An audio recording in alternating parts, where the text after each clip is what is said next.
Good evening. Tonight I would like to discuss ethics and magic, or more specifically, magical ethics and responsibility, because regardless of whether you are acting magically or mundanely, you are still responsible for what you do. You are still responsible for the consequences of what you did. Even if you didn't intend for those consequences to happen, and even if you did not know there would be consequences, if you do a thing, you are responsible for a thing and for the consequences of that thing, regardless of your intention and regardless of prior knowledge of those consequences. You are responsible for what you do.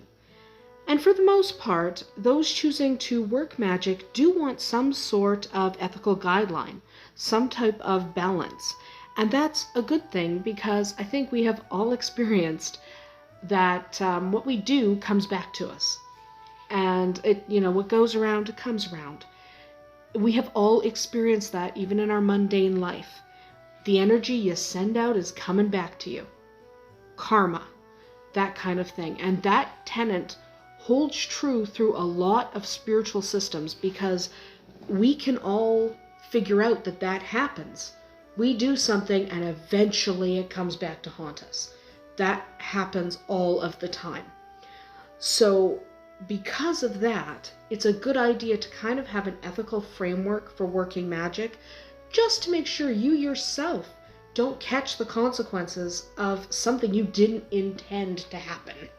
But, if you did it, you're responsible, especially if it comes back to bite you. It's your own fault. So realizing that there are ethics involved in the practice of magic is the first step in avoiding some of the common pitfalls of magic. The greatest ethical principle concerning the practice of magic is taking responsibility for your own life. It is the acknowledgement that everything in that life is there because of a choice that has been made. Usually a choice you have been making. Usually it's quite active. You might not have realized that the choices you were making were leading you to where you are now, but I think we can all look back in our life and go, oh, yeah, I made that choice. I didn't know where it would lead me, but I made that choice. Those choices may have been made subconsciously, but they have been made nonetheless, and you were the one who made them. These choices relate to every aspect of our lives. Every decision made regarding relationships, career, family, spirituality, thoughts, and material matters are a direct result of the choices we have made or the choices those close to us have made. There are times when things happen to you that were not a result of your choice, but of someone else's. But that's still someone's choice. Things are not as random as we sometimes think they are. But in general, we have made our own bed. So the saying goes, now we have to lie in it. So what are a couple of guiding principles that can kind of help you navigate the ethics of magic without being too burdensome? So like I said before, I usually approach this from a Wiccan perspective. However, some of these tenets are applicable no matter which brand of magic you follow. And I can't talk about ethics and magic without mentioning the Wiccan Rede. The Wiccan Rede started out as a poem, and it wasn't necessarily intended as ethical guidance, but in the many years since that poem was originally written, the many decades now, since it was originally written, parts of it have been taken as kind of ethical tenets. And there are many versions of the Wiccan Rede. There are many different lengths. So some of them are many, many, many stanzas long, and some of them are really short and to the point. But they are all quite similar, and they do convey the same basic meaning, even if the stanzas are different. Usually it ends the same way. Usually it ends with, and ye harm none, do as ye will, which is not a bad tenet to have. This basically means if you're not hurting anybody, just do it. It's fine. That means hurting anyone intentionally or unintentionally, of course. But it's not a bad tenet to have in life. It's not a bad way to approach the philosophy of life itself, to say, you know what, if it's not hurting anyone, just let it go. If it's not hurting anyone, let someone do it. If it's not hurting anyone, you can do it. It's not a bad thing in general anyway. So it's important that we do reflect on that and we don't deliberately try to bring harm to others. And there is much more to magical ethics than simply taking responsibility. It's great to say, well, I'm going to take responsibility for the consequences, but there's more to it. And in general, there are certain laws and principles that govern the ethical practice of magic. For example, the Wiccan Rede, like I just said. In plain language, the Wiccan Rede basically means that whatever you do, it should harm no one, including yourself. What does harm mean? This is a lot of times what makes people debate the Wiccan Rede. Well, what is harm? How do we define that? Well, harm includes physical, emotional, mental harm. Everyone and everything is connected.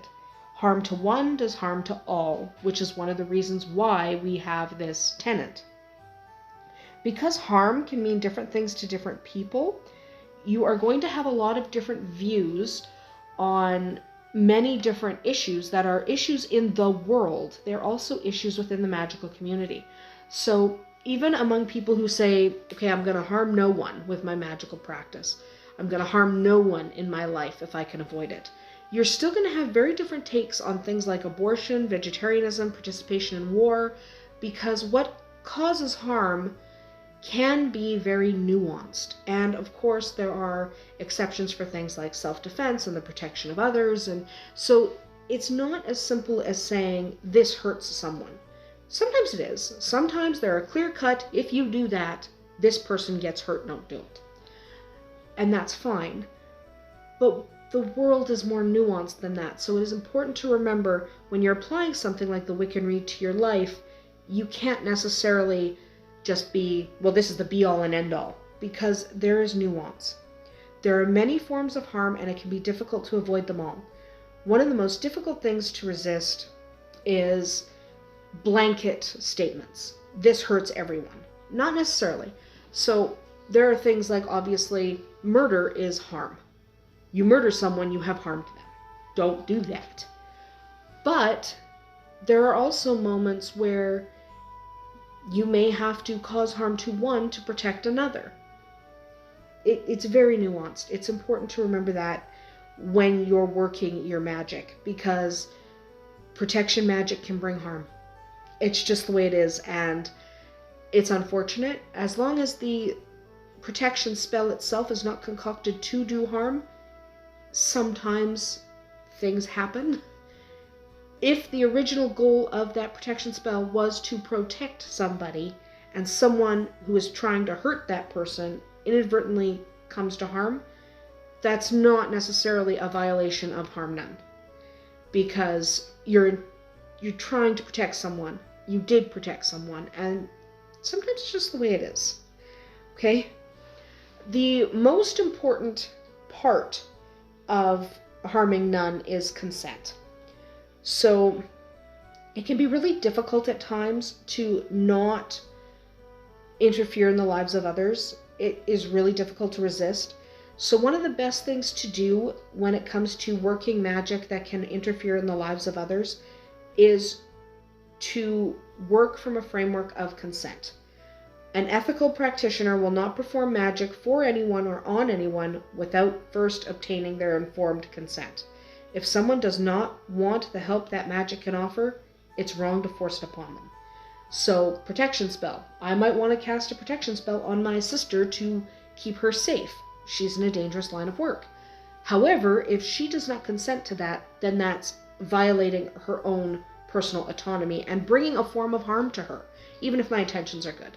So, generally, if you work from a framework of consent, did this person consent to me doing this? That does kind of help clarify the harm. Because what's the harm in casting a protection spell? Well, if she doesn't want me to, then it does cause harm because it violates her right to make decisions about her own body. And we can't do that. We can't violate someone else's right to their body. So, one other thing I'm going to touch on is the Threefold Law. This comes up a lot, the Law of Three. So the Law of Return, or the Threefold Law, or the Law of Three, basically states that what you send out returns to you. Like for like. Okay? So that's not uncommon. We talked about that before. What you send out comes back to you. But this means magically that if you were to send out a curse, you may end up cursed as well, or experience something just as inconvenient as that curse. Send out love, love returns. Acting out of love and compassion, no matter the situation, is much safer in the long run than acting out of vengeance. So you'll hear the law of three or the threefold law come up a lot when you're discussing magical ethics. A lot of people don't subscribe to it, but I think most of us can say that in our mundane lives, it comes back to bite you. Okay? But ultimately, there are a lot of models for ethics and magic. You might subscribe to the Witch's Pyramid. You might subscribe to the Threefold Law or the Wiccan Rede. But you do need an ethical framework from which to work your magic.